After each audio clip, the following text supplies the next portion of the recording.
intervención do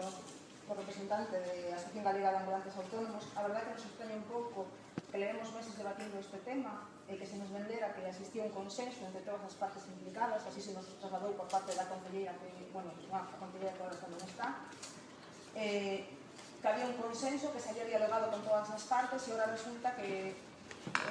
nos enteramos que hai xente que realmente non se consultou ou non se falou, porque senón non hubieran presentado este tipo de alegación.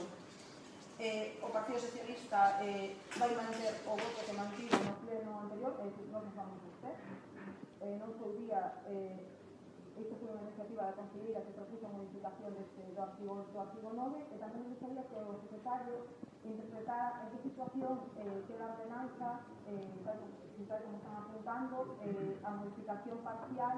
non implica unha adaptación total da ordenanza á lei de comercio. Entón, se a aplicación da ordenanza non se pode aplicar ou non a súa totalidade. Me gustaría que se recalcara por parte do secretario